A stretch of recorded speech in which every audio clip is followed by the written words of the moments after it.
सिद्ध कीजिए सिद्ध कीजिए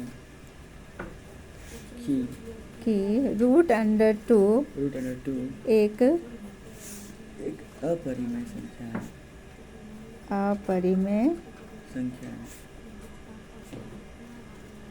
संख्या है। ये हमें प्रूव करना है। ठीक है, तो अब हल हम लोग निकालते हैं इसका। क्या लिखेंगे? हम इसके विपरीत मानते हैं। हम इसके विपरीत यह मान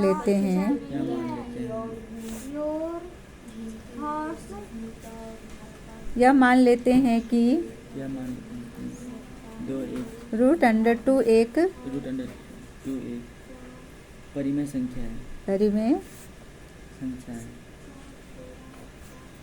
संख्या है। जहाँ root under two a by b के में बी ए बाई बी होगा, यानी पी बाई क्यू होगा।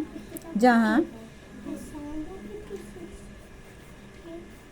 ए बी भाज्य ए बी ए और बी भाज्य है और बी नॉट इक्वल जीरो। दोनों और दो से वर्ग करने पर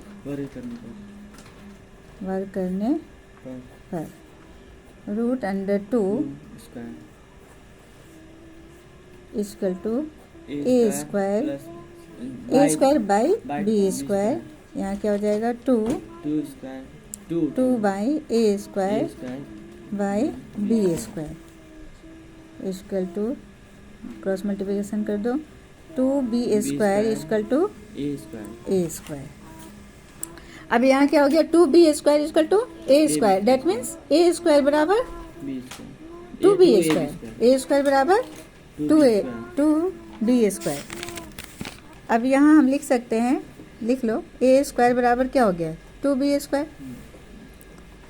अब यहाँ क्या हो गया? ए स्क्वायर को विभाजित करता है, विभाजित।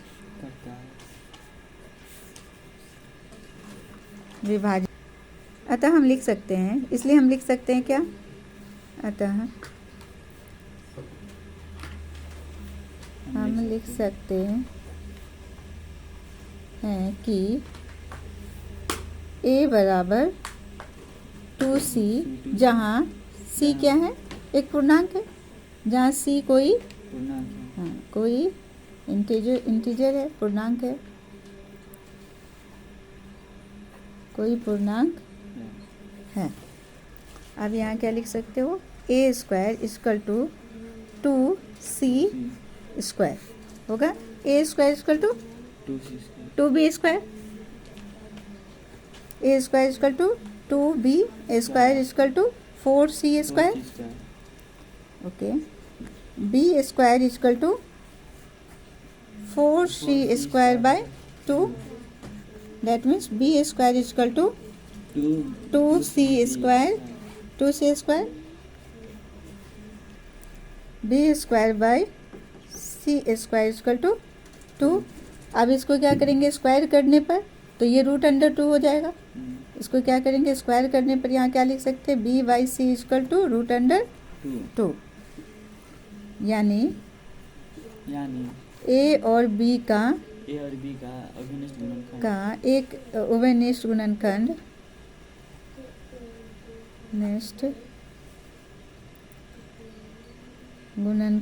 क्या है? 2 है। उभयनिष्ठ गुणनखंड 2 है। इससे हम मानते हैं कि हमारी कल्पना है ना, क्या हो गया? सिर्फ 2 गुणनखंड है और कोई गुणनखंड इसका नहीं है। इसलिए हम मानते हैं, हमने जो कल्पना की थी, इसलिए हमने जो कल्पना क्या की थी? कल्पना की थी कि रूट अंडर 2 एक परिमेय संख्या है, यह गलत है, गलत है, जबकि √2 एक अपरिमेय संख्या, अपरिमेय संख्या है। संख्या।